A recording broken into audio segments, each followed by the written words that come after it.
Team me up, Mama, Baby Row. Yeah, you can parts, and then I'll talk about the scene.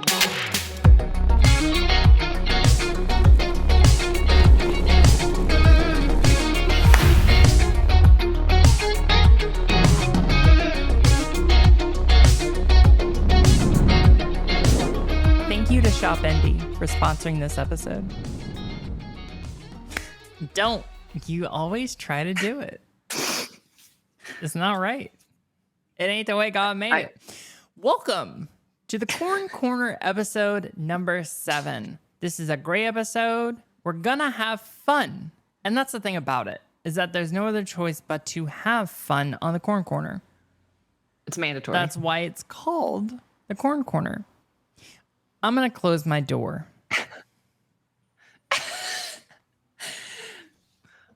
I want to know. Well, now you can't hear me, so I'm just talking to myself, and I am having fun with that.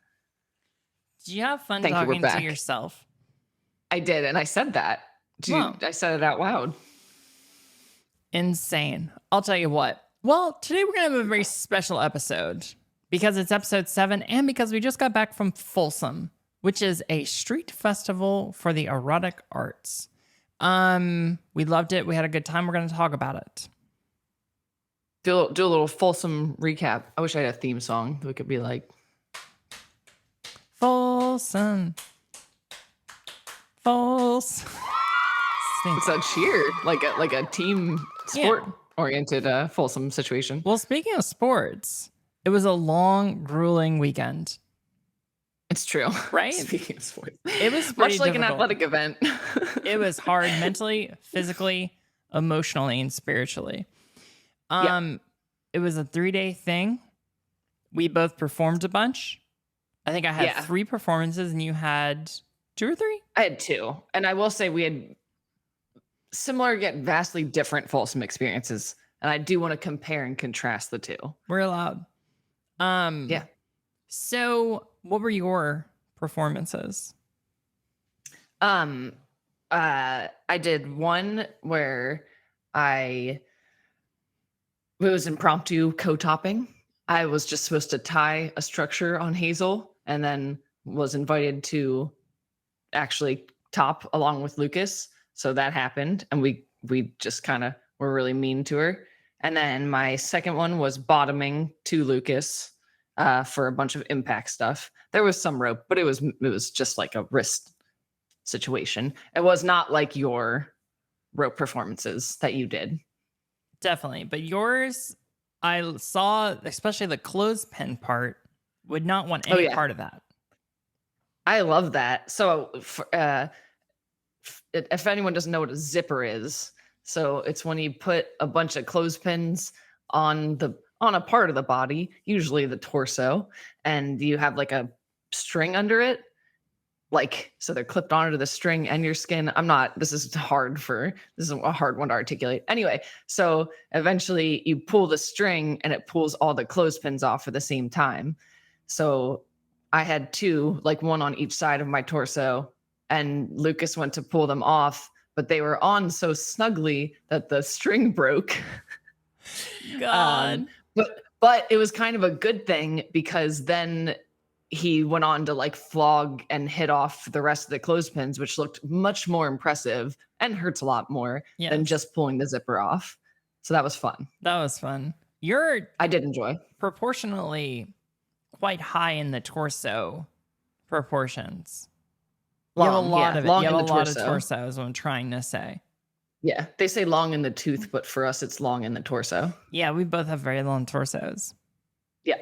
Our general body length is quite similar to where our feet are, the knees, situations like that. To on the ground? Yeah. Our feet to where our feet where they're are? positioned on the body is quite similar. Now, I'm sorry, wouldn't you argue that all people's feet are proportioned on their body is the same? Well, some people have big old feet. Some people have small feet. Oh, you mean the proportionate size of the feet? I'm trying to say that your body proportions and my body proportions are quite we wear the same shoe size. The way it was worded, I had to I dig would into say that our knee size, quite similar. I never run the numbers, but I will. Random. Well, I mean, it's a testament to this Well, is it's that you not can fit in random. my custom size latex cat suits. So I'm going to wear that tomorrow. Let's be right? honest. I am going to wear it tomorrow. For what? I'm doing a shoot with Kiss Me Deadly Doll. Oh yeah. Yes. And actually that's I going was to supposed to be be there. Friday. You were supposed to be there. Tomorrow we're actually going to do a different shoot. I think we're going to dress as schoolgirls and do a shoot. Bringing it back. We're bringing it back. Which takes us back to Folsom. One of your 3 performances with the KMDD Kiss Me Deadly Doll. Was a schoolgirl performance. Yes. A school lady. A school lady. Baby. Just kidding. Tip of the hat to my school lady. I don't know. Okay. Anyway, so yeah. So we had 3 performances. One was at a thing called Twisted Windows, and it was really intimate. There were a bunch of different areas to do rope bondage, and it was cool because all of our kind of friends were around there. So we did a bunch of mean partials since it was such like a small, intimate group. Yeah. And then for the people at home, I also think Twisted Windows had a very limited admittance. So what is it? Describe for the people at home exactly what Twisted Windows was. It's an event that's made by Shay, and it's all kinds of different bondage acts. So there was everything from, I forget the person's name, but they suspend themselves with their mouth. I forget their name. Whoa. It was wild. What? Like just a bite, and then they like fly around the stage. It was crazy. Was it a femme person with blonde hair? I don't remember. Okay. Anyway. So it was that all the way to rope bondage, like how we do. And like the shibari, as people would call it on the internet. Capital S. Shibari. Yes. Seminawa. Yeah. So it was that. And so we were on one of the little side stage thingies that was just for rope bondage, like that. Rope suspension stuff. Yes. And then the main stage was for these like bigger performances. There was still rope bondage going on there, but it wasn't like a traditional rope bondage scene like we would do. It was instead like Leaf and Icarus did one, but they did stuff with Leaf took painted canvas and put it on Icky's body and stuff like that. So it was more of a bigger show performance type thing. And I really liked doing it because it was so small and all of our rope friends were just huddled around us watching. And that's a really cool thing. And we never really get to do that outside of cons. And cons are weird for their own reasons. But this was like rope people, which felt really safe, honestly. That's something this is like kind of tangential. We'll probably get into this more later. I miss about doing like rope jams that have nothing to do with a convention or an event. Like it's just a bunch, like a handful of tight rope nerds hanging out, and people go up and tie and fuck around, and like the mood is very loose and chill. Yeah. And people are like commentating. That's like a really good like vibe to be tied in. Agreed. It feels very safe. I miss those a lot. And also it feels everyone there has an idea of what you're going through feels like. Yes. So that's one of the reasons why we did the partial things. And I fucking love partials. I think they're great. I think they're worse than full suspension a lot of the time. Yeah. And that's the best part. Totally. So it was nice because people did understand and they were so physically close to us that I could hear Captain Snicker, or I could hear like one of our friends say something else really, really neat. I wish you would have been there. Yeah. But it sold out quick. But also you didn't have time to be there, to be clear. No. You were doing stuff. I went to sleep that night earlier than I have in like months. Yeah. In order for the next day. You also use the word go to sleep, which you don't do often. No, but that night I took a full dose of those sleepy deepy meds that I got prescribed, and I was like, we are putting the phone down and we are out. Trixie and Katya got to wait. Yep. So sorry, babes. And then, go on. Yeah. Sorry. You go on. I was going to wrap up the other 2 performances. So then we did another one at Folsom. So that was the night before Folsom. And then at Folsom, we did one on the Twisted Windows POC bondage stage. And that was really fun. And we did a schoolgirl thing, and it was cute. And the energy was really playful and nice. The silence took pictures. They were awesome. And again, it was all of our friends, but it was also people outside of the quote unquote rope scene. So it was definitely a different energy. It didn't feel as safe. And then we went to the Collective Corruption stage and then had our last performance. And that energy felt wild because it was wacky there. There were no quote unquote rope people. There was no one there that really understood what it is. Yeah, besides like me and maybe like a few other people from our booth. Yeah, totally. That obviously. But that was really fun. And then I'd say the highlights of that performance was it was the last one that Doll and I did together. So there's a nice little waist rope being ripped out of my side, and I scream real loud. And then also there was a thigh cuff that was inside of a Futomomo. And I was suspended by it, and we were almost done. I was pretty tapped out, and then I could feel her bringing my futo down. I was like, thank God. But then I didn't go down to the ground, and I was like, oh yeah, I forgot about the thigh cuff. So it was like fun because I forgot. Damn. But then it was also excruciatingly painful to Yeah, that's the fun thing about tying with Doll is that coming down is almost harder than the duration of the scene. And it doesn't get easier even once you're touching the ground. Yeah. Like until you're laying sideways, it's not over. Yes. Well, then even after we finished and I was on the ground, she just started slapping my thighs where the thigh cuff was. So I was like, yeah, you're not done.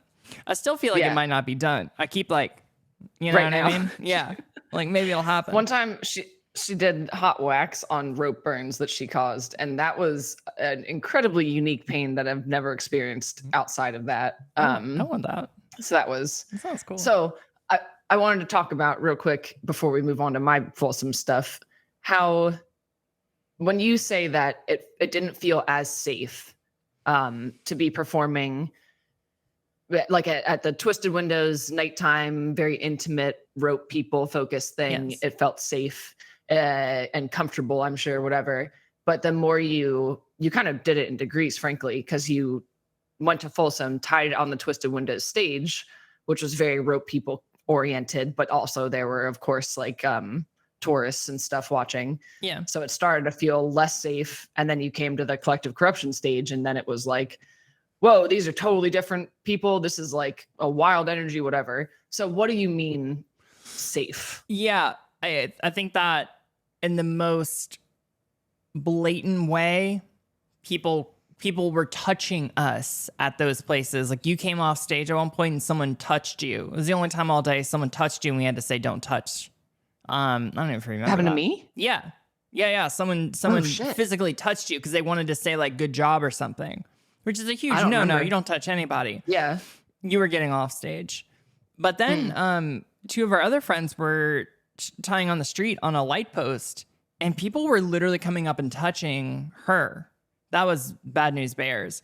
So I would say that is like a blatant thing. And granted, on the Collective Corruption stage, we had huge safety protocol. I felt very safe being there.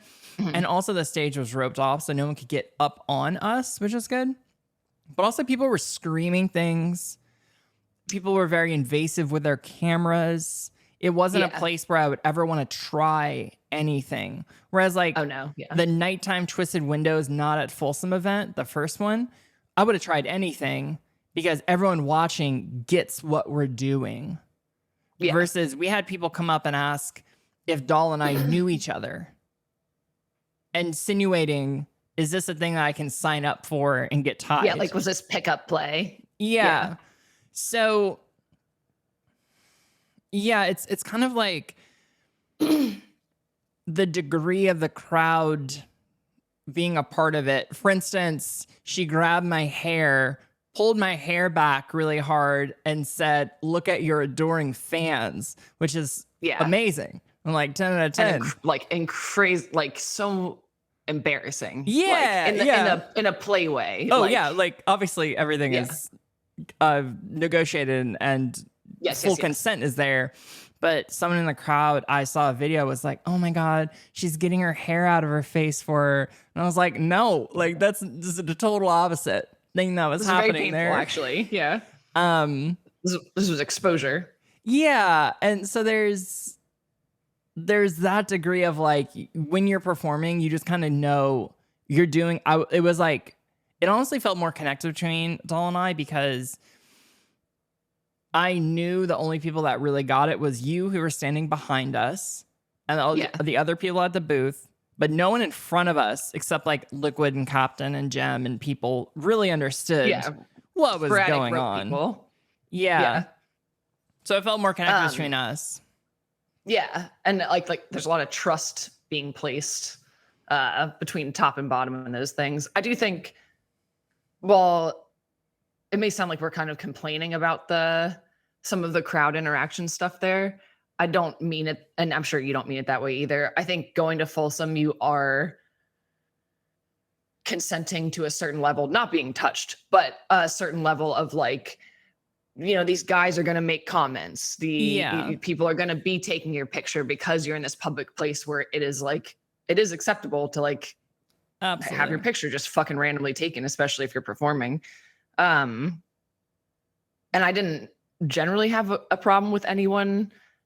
Like, I think our stage was full of really respectful, cool, queer people for the most part in the audience. Same. But there would be the random guy who would be like, "Smack her ass," or like whatever. And you're like, yeah, that's not appropriate. And physically, our stage was located on a corner.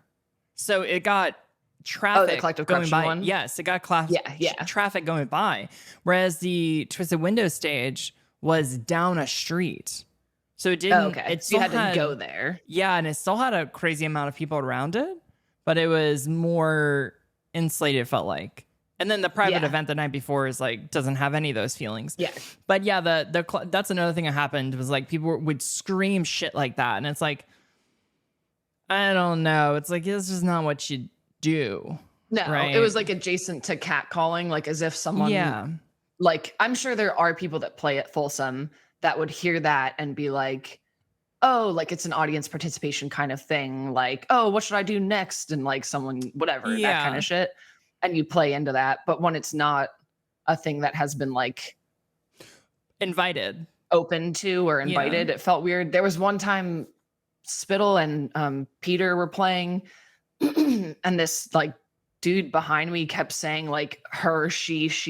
Yeah. And I was like, he, they. Like I kept being like, and like saying pronouns. And then like he would start to try to like correct himself, but then like kept saying girl. And I was like, hey, he's a boy, just to make it easier for you. Stop just it. Like, like whatever. And like that, I know that was probably a stupid thing for me to get pissed off about, but that aggravated the shit out of me. Yeah. But the other, we'll go on to my stuff more in a minute if we even need to. The other thing that I wasn't prepared for necessarily, but did expect, was the amount of penises. Yeah, there were too many. Way too many. I know that it's like a thing there. Like it's fine.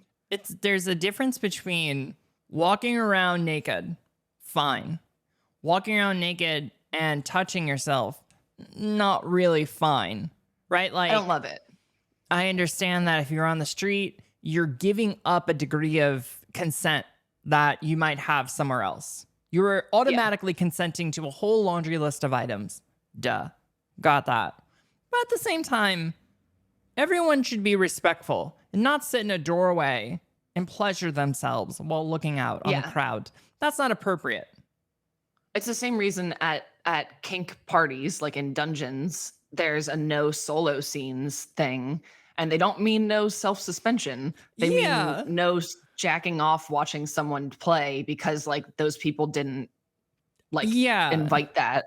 Like, I don't know. It's adjacent to walking down the street and having someone flash you, right? It's not, it isn't a community type thing. No one is partaking in this. It's a very selfish thing. It's strange. Yeah. And that's a good point. I'm sorry, this is the last thing I want to say about it. I don't understand the impulse just because like, even for my performance where I bottomed to Lucas with impact stuff, I was wearing just a thong and I wish I wore more. Like I wish I was wearing shorts or something because I felt so like exposed and like uncomfortable kind of. And for someone to just walk around, like there were people that were wearing Zentai suits, like the full spandexy thing, but just the dick cut out. Yes. So I've a couple thoughts on this, and it's the Zentai suits with the dick cut out, whatever. I don't like that because it kind of says, hey, I'm going to do this and you can't even acknowledge me as a person right now. Yeah. And I'm going to be in my own world because I understand fundamentally that what I'm doing isn't really kosher, but I'm going to do it anyway. But I'm going to take away all my humanity. So we can't even have a verbal or a nonverbal conversation of me looking at you. Right. Yeah. So that's not cool. But I think the other thing is that when you said, why would someone walk around fully naked and touch themselves in a corner? Maybe it is an escape for some people because maybe you don't have the ability to participate in certain ways. So maybe that's a way that you can participate, I suppose. I do see the walking around fully naked, despite it being something that I'm not comfortable with. I totally get why other people do that because it's like but walking around fully naked, expression of freedom. Walking around fully naked and then walking around fully naked and touching yourself are two different completely things. Different things. Yes. Once you add the touching yourself in there, it becomes a solo scene. And I'm saying that I think people do that at Folsom specifically because there isn't an outlet for them to do it anywhere else. Yeah. That's such a whole complicated thing. I could talk about this for like 20 minutes. So I think that's probably a lot of the appeal of doing that. Yeah. It's a power play. And you said something about how you wish you had more clothes on. And I actually, I was like, yeah, I'm going to do this thing naked. But then that was in my head. But then for the collective corruption one, I wore a lot of clothes. Then Twisted Windows wore a ton of clothes. And then on the private party one, there was exposure. And I was totally cool with it. So it's like, I went the opposite, where I was like, and also it was freezing cold for the collective corruption. So I was like, give me in a fucking It got really parka. cold. That bracelet looks cool on you, by the way. I got one too. Oh my God, look at those arms. Only the right one. Look at my little left one. It's like, yeah, the left one's trying. We got this going on back here too, though. Yeah. That's maybe a lateral muscle. That's a lat, yeah. A lateralis. We know how much you love Tool. So anyway, speaking of Tool, how were the interactions at Folsom? Did you meet people? Say hi to cool people? I did not anticipate the amount of people that I would interact with. I thought you were going to be like, I did not meet anybody. I was like, I met no one of consequence. Fuck all of you. Oh no, that's not true at all. So prior to Folsom, it was like obviously a thing that people were like, well, you're going to do meet and greet stuff probably. Like people are going to want to come by the booth and meet you or whatever. And I was like, yeah, that's not going to happen. Yeah. I was like, yeah, okay, bullshit, whatever. No one is like seeking me out. That's weird. And then that was not true. Yeah. So many awesome people. Yeah. That's what it was. It was honestly really fucking sick. I was worried. So like how I think of meet and greet things generally is like a porn convention kind of situation where it's like, I don't want to disparage, but like not everyone who goes to those meet and greets is a good person. And not everyone is treating someone in a consensual manner. I think you're saying that you're put into situations that you don't necessarily want to be in. Yes, I would in that kind of thing. And that's why I would never do one of those convention things because I'm not good at that.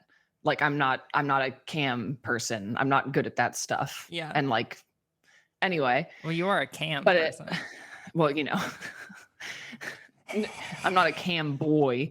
Anyway, so I was a bit nervous at Folsom that it was going to be similar, but then I come to find out that it was like the freaking opposite. And then all the people that came up and said hi or asked for selfies were like so sweet, fucking cool, like so cool. I genuinely liked talking to people, and like it sucked that I had to cut conversations short because there were other people waiting behind them to take selfies or talk to me. Yeah. Like I loved meeting like everyone. We were all like nervous together and socially awkward. And it felt like really nice for someone to come up and say they were nervous and me to be like, me too. And I really meant it. Yeah. And like us have this like sweet, like, well, we're just both fucking nerds. Like, woo, whatever. Yeah. Then I didn't have one bad interaction. Like everyone was so nice and respectful. I got to model consent. Every time I took a selfie, I asked, may I touch you to the person? And I liked that. Good job. Other people started to do it back, which I was like, nice. Like that's a win for the team. I was expecting a consent violation or two. And I was expecting a consent violation or two. And I was good to go. Yes. Yeah, I also did. And even when people complimented my tattoos, no one grabbed me. Yeah. Which I was shocked by. Same. I was ready to be grabbed. Yeah. I'll tell you, the thing that honestly meant the most wasn't people were like, I like the corn corner. Yes. It was and it was so fucking cool. If you're listening to this now, some of the people who did do that, our responses were genuine in person. Yeah. Like what's the I don't have the card. What's the actual name of the I can go get the card. Hold on. Oh wait, look, I have the picture on my phone. Bring the card.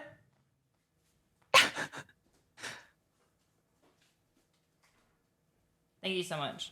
Sorry, that was my assistant. I got me the card. I wish it was Ro, like went and did it. Go back in the room. Go. Sorry, that's my assistant. We have assistants now on this podcast. Anyway, so someone who works with the LGBT National Help Center, and we'll put like that info somewhere. Somewhere in here, question mark. Yeah. Anyway, came up and was like some direct quote about the podcast. Yeah, made a quote. And I was like, holy shit. And we both like freaked out. Like we both like screamed and touched each other being like, oh my God. Yeah. And it was so fulfilling versus getting I mean, all compliments are great, but to get a corn corner compliment, tell you what, that really hit on That's Folsom. An S tier. Yeah. That's an S tier. S tier, yeah. So that was awesome. And then people gave us like gifts, which was like insane. I'm wearing one of the gifts. Yeah. The Cormpner. And it's because she ran out of R's. Mine says the cornip. That's so fun. I have a couple R's in and mine. Then they also made the good boy one. Good boy. And then there was the kink Scooby-Doo pin. Yes. That was that sent me, honestly, because that was such an important moment of that episode. It was great. It just means so much. There's like a huge degree of imposter syndrome. There's a huge degree of should we do it? So hearing that it's fun and you like it, it really means a lot. Yeah. Yeah. It does, honestly. So every time we do this, we're like, what are we doing here? Anyway. Yeah. Shopping for sex toys can sometimes feel overwhelming or dysphoric, but ShopMB.com aims to create a better experience for the queer, trans, and gender non-conforming community. As a Black and trans-owned sex toy company, the cuties at ShopNB are essentialists with a mission. 2% of all proceeds are donated to organizations focusing on improving the lives of queer and trans people of color. What's more, ShopNB.com is a carbon-negative company, and every sale funds renewable energy and forest conservation projects. Visit shopnb.com, SHOPENBY.com, and use the code GenderReveal at checkout to get 10% off and bring more pleasure and affirmation to your life. Okay. Well, I think we should do a cash crop briefly. I don't know how. Is it gonna? I feel like, yeah, just do that and cover our bases. We'll figure it out. So, is this up? Okay. So for this cash crop, I actually haven't heard from Frugally Farms in a minute, but I do know that they've been doing their Fall Corn Jubilee Festival. Now, with that said, I do know that the Summer Shucks Festival went great and is over.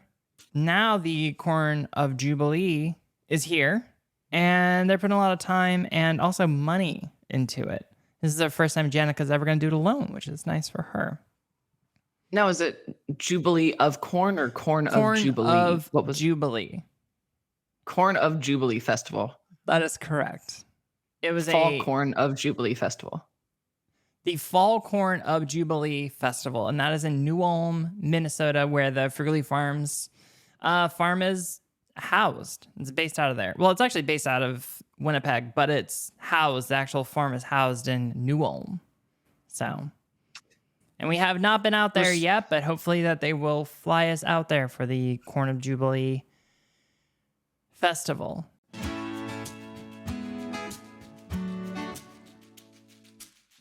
Fall is upon us at Frugally Farms. This autumn, shop the amazing deals on Frugally Farms corn products. Buy 20 stalks and get your 21st stalk free.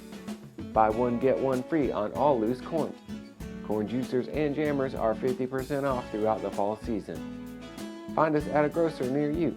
And remember, when you're in New Ulm, Minnesota, come pay us a visit.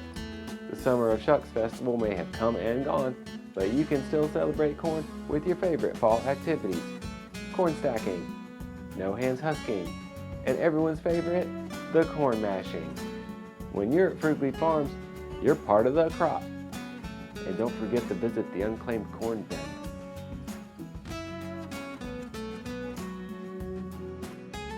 Farms assumes no risk or responsibility for personal injury, including death and damage to personal property sustained during the Corn of Jubilee Fall Festival by any attendees, whether due to negligence of attending parties, their respective agents, or peers. Frugally Farms will not be held responsible for any and all actions, suits, claims, demands, causes of action, proceedings, losses, costs, expenses, including without limitation, all attorney fees and disbursements, damages, liability, and fines or penalties in any way arising out of or relating to, connected with, directly or indirectly, the use of Frugally Farms premises, regardless of whether there's active or passive negligence or fault on the part of Frugally Farms or any other associated parties. It generally starts at the beginning of fall, and then it'll run generally through winter, until the ice festival starts. So, is it based on solstices? I don't think a lot of it is based on solstices as much as it's based on the patterns of the sun, but it's definitely akin. It's definitely akin. One would argue that the solstice is based on the pattern of the sun. Well, tomato. But speaking of tomato, have you heard about a Beefy Boy tomato in a minute? We had a Beefy Boy tomato fan art. Yeah. That was a wild thing. I haven't passed it on. Janica and Gray? I don't even remember his name now. Why No, would you not Gray. The remember his Beefy Boy gentleman. I think it was Thomas Rapture. Yeah, that's it. Thomas Rapture. Yeah. That sounds like a weird televangelist. Anyway, I haven't heard a lot about him recently, which makes me think that Janica just kind of was using him as a rebound. That does check out. Thomas is a little bit of that. Well, he's known as a bad boy of tomato farming, so what do you expect? Well, it also seems like tomatoes are a very summer specific situation, and that maybe since it's fall, yeah, it wasn't a long-term thing ever. So we'll see. You can fall into a new life with Frugally Farms, and make sure you check out the Corn of Jubilee celebration. Been going on since 2002.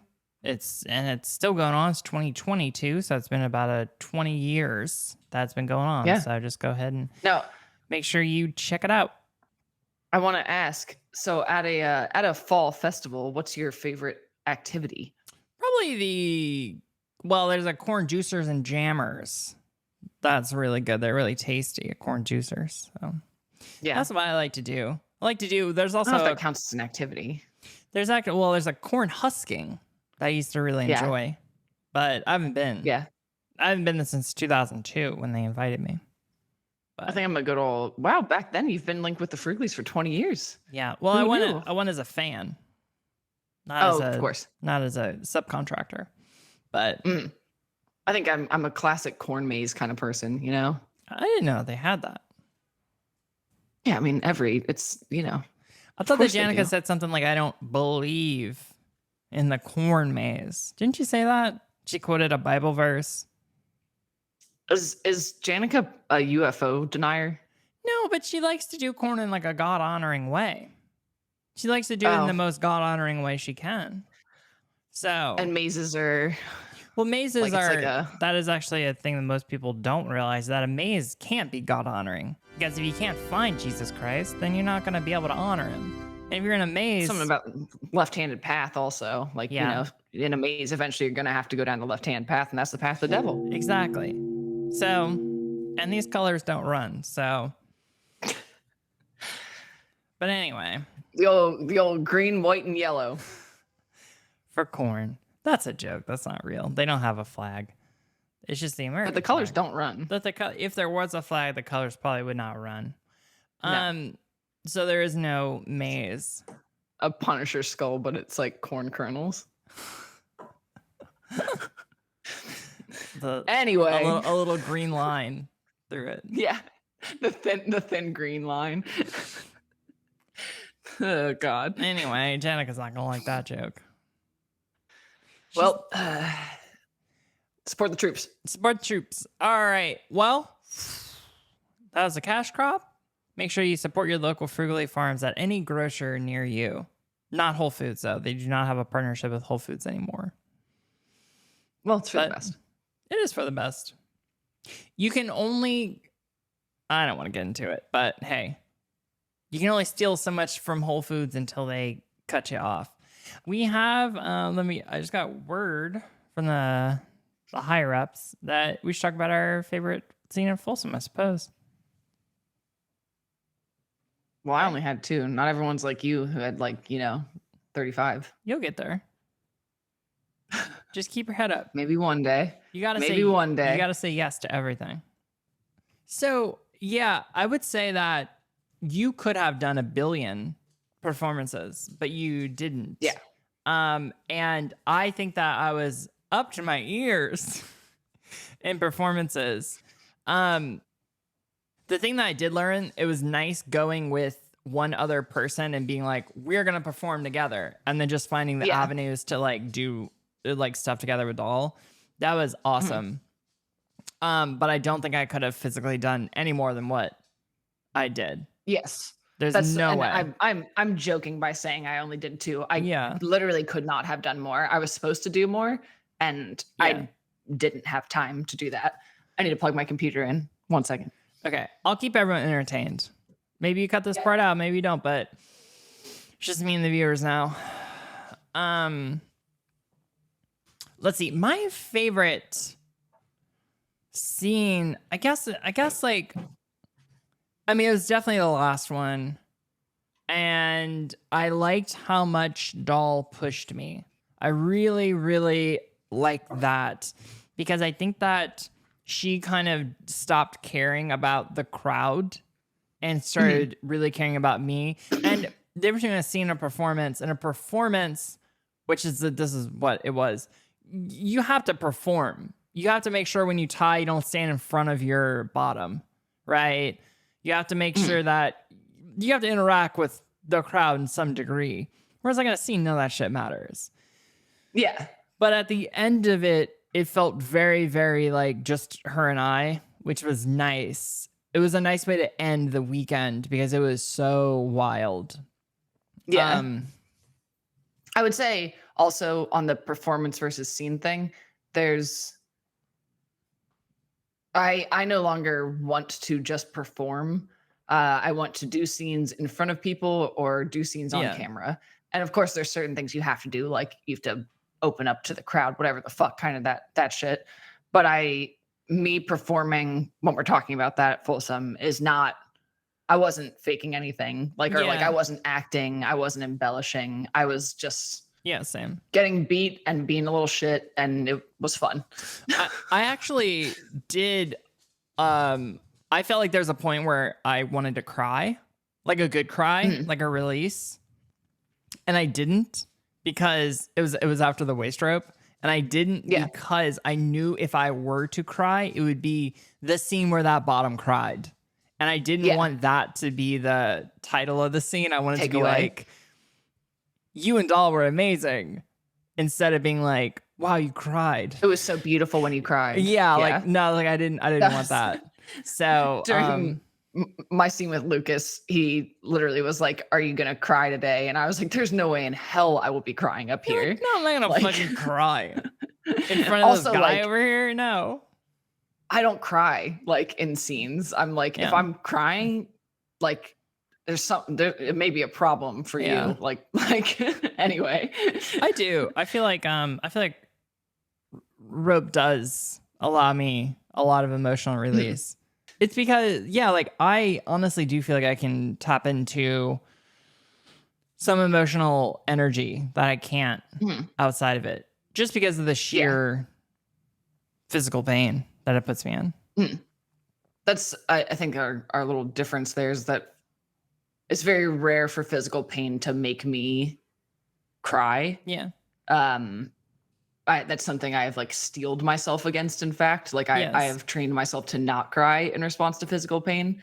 So that's never like, if I'm crying in a scene, it's because I'm like frustrated or overwhelmed. Yeah.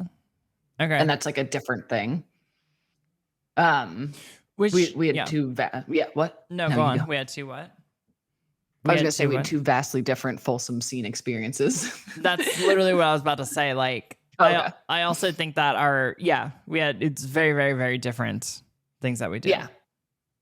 My big bottoming one was a bunch of impact, and there were points that I like was definitely like exclaiming or growling in pain, but it was like so lighthearted overall and like fun and funny, and I wanted to keep the crowd like engaged and like happy and stuff. Although things did get serious at one point, maybe a few points, but when he was like punching me in the stomach and stuff, I think people got like a little sobered up. Yeah, it'll really. But those are also, that'll get you. Those are those were like, that was my favorite part of that scene. There was like a point where he was like, Lucas was in my face and was like counting to 5, and it was like hitting me in the face, punching me in like the shoulders, and punching my legs and counting to 5 or something. And I like, it's like the crowd didn't exist. I was like just staring at him, and I was like in like a complete like trance zone, which is the shit that I like go for. Yeah. Like that's what I want when I'm bottoming. So that was like that was my favorite part. Yeah. I actually felt like I couldn't get into that zone because all the crowd was there. And actually, I will say that my tears that want to come out was maybe some frustration. It was like, it was intense pain and frustration. And I got like anger because it like hurt, you know? So I think it probably did come out because of some frustration. But I do remember being upset because I was like, damn it, I want to be able to go into this other place. But I knew going like non-responsive, subspacey, which I use very liberally, would not have made for the right vibe and stuff. But I wish I could have. Yeah, but I do understand that, because my own thing, a lot of times with impact, I can go past like a threshold where I do kind of become non-responsive. Yes. And it doesn't matter how hard someone's doing stuff to me. I'm just like, whatever. Yeah. So I know Lucas was definitely doing things to keep that from happening. Yeah. And that was what made it more of a performance than a scene. Yeah. And I think a little bit of my frustration was that I couldn't go there because all the like the structure of the scene was like not so bad, awful, really, really bad, and then the opposite, right? It like builds up. Yeah. So I wanted to be kind of zoned out at the peak, but then I like couldn't get there. So I was like awake for all of it essentially. I was like, God damn it. Awake on the table. Yeah. And I was like, all right, here we go. All right, fam. Damn, you're close to that. Thank you so much.